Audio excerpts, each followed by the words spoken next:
of you, and especially Rocky and Chris. So in order to keep you here for the whole event, I'm going to let them speak last, because if they speak first, when I start talking, you're all going to leave, so I know how that works.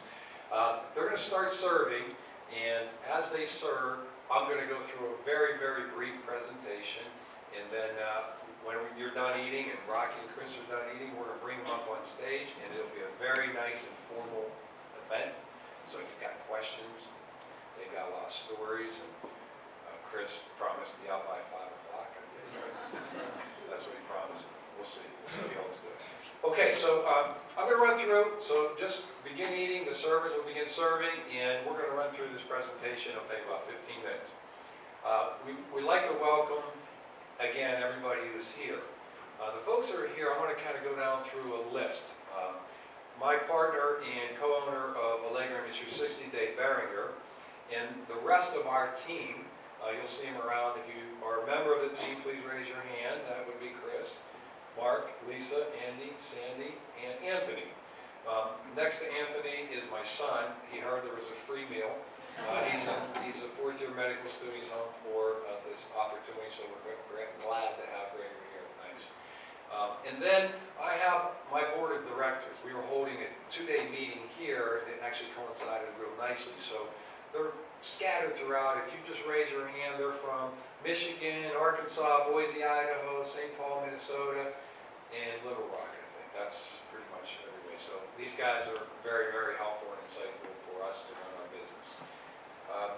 And then finally, you are customers and prospects. You're the reason we put this event together. So hopefully we will share with you some fun, some stories, and hopefully a little bit of learning. So did you go through our team? That's our team. So that's Dave and Dave. We're getting ready for our Halloween costume. Tomorrow's our party, so I'm just kidding. All right, so let's get this thing started. Today we're going to talk about perspectives, and really it's about marketing and growing your business. How many of you have seen this image? Okay, don't answer if you've seen this image. Those that haven't seen this image, shout out what it is. A young lady. A young lady. Anybody see anything else? An old lady. So who's right? John, are you right? 50%. 50% right. So if you've not seen this, if you've seen this, it's been around a long time, but if you haven't seen it, the older lady, that's her nose, that's her chin, that's her hair, babushka if you're from Pittsburgh. And the younger lady, this becomes her chin, her nose, she's looking back, a little flume, and her hair, and a shawl. So why do we show that? And what's that have to do with marketing and growing your business? So basically, it's all about perspective. There are lots and lots of channels of marketing today, and they can be overwhelming and confusing. So today, we're going to try to demystify some of those channels. We have 15 minutes. We're going to focus on 3 or 4 ideas and thoughts and concepts that we believe work. So we're going to try to cut through the clutter for you. Number 1, I would probably venture to say, if you're not a current customer of Allegra Industry 60 and you're at this event today, you were invited because of a referral. Somebody who knows our company, somebody who's done business with us, said, hey, you may want to come and listen to this. This could be pretty interesting. So referral marketing is very, very important. I'll read a couple of statistics. The average value of a referred customer is at least 16% higher than a non-referred customer. And the source of that comes from Nielsen Media. 70% of all activity in the U.S. is influenced by personal recommendations. Yet only 18% of businesses have a formal referral program in place. And that reference comes from eMarketer. So again, not to embarrass anybody, those that do have a formal referral program, raise your hand because you're in that small majority. That's outstanding. So depending on your nature, your business, your service, referral marketing is an outstanding option. And what's another great benefit to referral marketing? Anybody? What's it cost? It usually costs a question.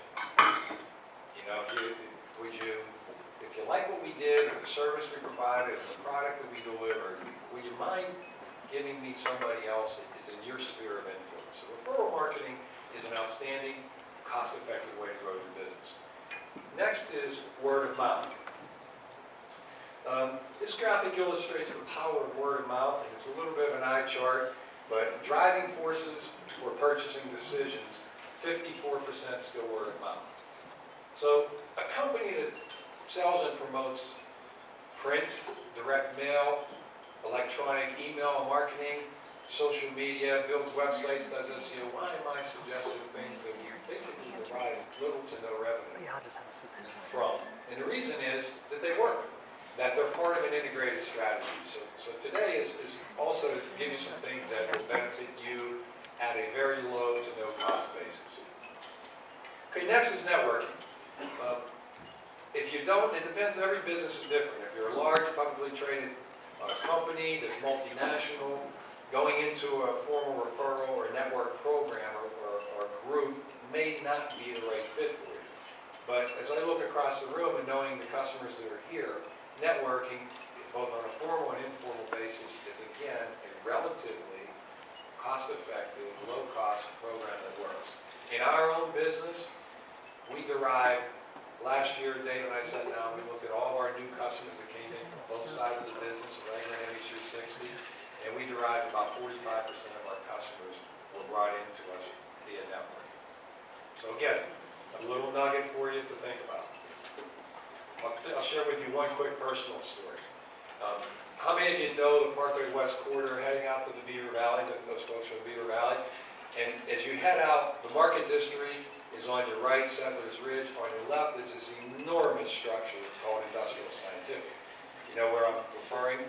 So being in the sign business and owning a sign company and driving that route all the time, it was something that drove me nuts that we couldn't get to first base. I happened to be in an informal network group that meets once a month, and I said, hey, does anybody know anybody at Industrial Scientific? And Jason knows the story. The one gentleman in our group said, bring out your phone. I'll give you a cell phone number. The owner, Kent Knockwad, I ran into him down in Lawrenceville. It's Pittsburgh, 3 degrees of separation. Here's his cell phone number. Use my name and see how it goes. We ended up doing the entire sign project, inside, outside, and all the wayfinding, and all the ADA, because somebody said, give this guy a call. So it's sometimes that simple, sometimes it's a little wide. What is your 30-second commercial? I'll give you one challenge and one task when you go back to your organization, your place of business, to ask one person. Pick a staff member, coworker, and ask them to tell you in 30 seconds or less what you do, what your company does. It's called the elevator speech, and it's the elevator speech because the average time you're in an elevator is 30 seconds. I challenge you to go back and ask them. Go back and ask a second person and see if you get the same or similar answers. If you don't, there's probably a little opportunity there to help build your brand, help create a common culture, and who knows, you may run into one of your next best customers somewhere in an elevator. It'd be really good to have that rehearsed. Okay. You think that Rocky and Chris kind of had a vision when they were younger? We'll hear more about that. And I would suggest that their vision was thinking big. You know, they've obviously got a lot of accomplishments and a lot of great stories to tell, but I'm going to think that some of that was God-given ability, but I'm also going to suggest some of that was thinking big and following a dream and working hard to achieve that goal that you set out. So how does that relate? Hall of Famers, Super Bowl winners, how does that translate to us in our business? In your business, if you don't think big, then you won't. You'll have a hard time. I won't say won't. You'll have a harder time becoming big.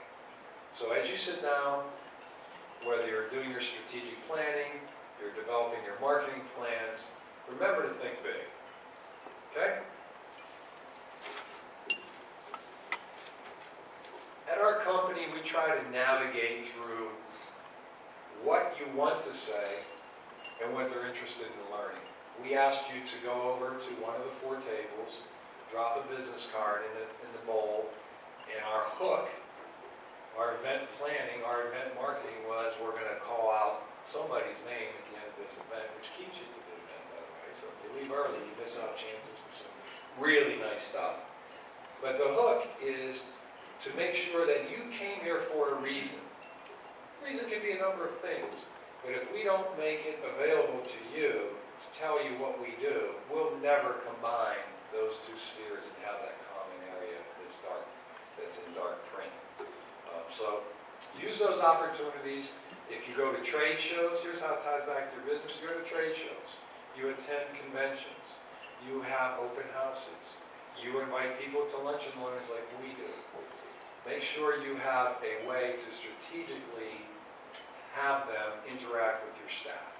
So, on our end, Sandy and Andy and Lisa and everybody over there, they were there waiting for you. So if you haven't had a chance to see them, talk to them, please do that, because that gives us an opportunity to showcase a little bit about what we do, and to me, that's event marketing, event planning. Going right into driving attendance, show of hands, if your business or your school or your organization goes to one industry event a year or more, raise your hands. Okay.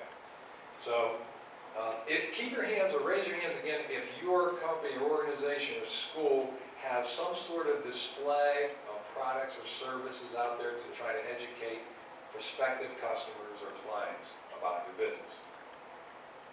Okay, you're at the right place, by the way. You came in the right room then. And we want to talk to you. The reason I ask that is, it should not be a build it and they will come. If it is, then what's the average cost of an industry trade show by the time you take convention fees and hotels and registration fees and meals and entertainment and apparel and pens and giveaways, because if you bring them into your booth, you got to give them something to take home. It's fairly expensive. Just a couple things that work. Number 1, have a reason to come to your booth. There's a reason. Those are 4 booths over there for us. There's a reason. The reason is have a business card, have a drawing. It's really simple to execute. It doesn't have to be a trip to Vegas. It amazes me when people leave convention and trade shows, how many have walked home with just bags full of stuff. In our business, we fondly refer to that as trinkets and trash. However, it pays a lot of bills and it also builds your brand. So every opportunity you have to build your brand, take advantage of it. The second thing I'll ask you to think about when you go back is your convention or trade show, your gathering. If you haven't gotten in the past a pre-registration list of attendees, they exist. Usually they have emails with them, and usually they give them to the people who participate in that event. Use that opportunity to promote your reason to come talk to you. Simple, cost-effective, really easy to execute. Okay. Direct and digital. This is something that we try to marry up today. In the next slide we can emphasize this more, but it's very, very confusing in today's electronic and digital world. Which means of communication is best, or are there multiple, and should they talk? So what we're going to suggest, there's a lot of other statistics, that's a whole other talk about direct mail. Direct mail during the 2009-2010 was one of the few segments in the economy that was up, about 1.5%. So why? When times get tough, people retrench to the things that work. And direct mail gets you your 1.5 or 0.5% response rate. There are things you can do to drive that up to 5, 7, 15% response rates by tying in an electronic component. Those of you that got invited to this event today, you received something called a pearl. Anybody want to holler out what a pearl stands for? The guys in my group know how to say it. It's P-U-R-L, and it stands for a personalized URL. So we create a little mini site that is pre-populated with your specific information to make it easy for you to come join us. We sent that out electronically. We sent that out in a printed invitation. You then got a call from Deneen and saying, hey, we bought some meals. Hopefully you're going to still come. And the extra steps that we do at our company to try to ensure a good return on investment. Okay, we're wrapping up here. We're going to move on. That's the best. Last thing is socializing. YouTube, Pinterest, LinkedIn, Foursquare, Instagram, WordPress, Twitter, Facebook, Tumblr, Skype, Reddit. Half of the things I'm sure we don't know about. My son and his generation, they probably know every one of those. And so there's definitely a generational thing. However, they're not a one-size-fits-all. So if you go to the next slide, Dave, we'll try to tie that and demystify it. And I'll give you this. This may be the most beneficial nugget. If you take nothing back today, try to take this back. If it all begins with your goal. If your marketing or sales goal is customer communication, keep it to Facebook instead. Assuming your industry or association or your particular business, that's appropriate. If it's about branded exposure, make it Facebook then LinkedIn, and if you want to drive traffic to your website, YouTube the blog. Not saying that's the only thing to do, but of all that previous slide, that kind of simplifies it. So in today's world of over 60 marketing channels, I look to try to keep things simple, so hopefully that works for you. Okay, finally, does it work? You're here.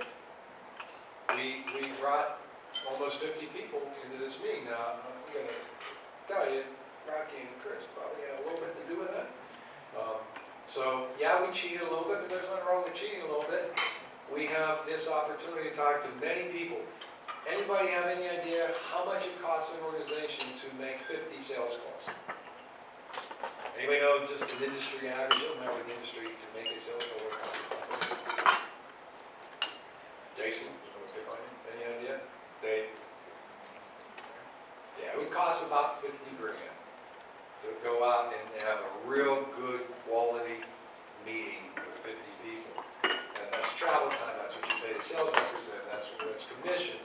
And yeah, every industry is different, but on average, they say it costs between $750 to $1,000 to go make a face-to-face sales call.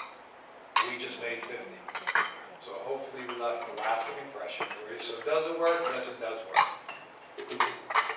Okay, let's eat. And as they continue to serve, and once the meals are kind of being removed, and Rocky and Chris have been properly nourished, we'll bring them up. So just mingle and have fun, and we'll be back at you here shortly.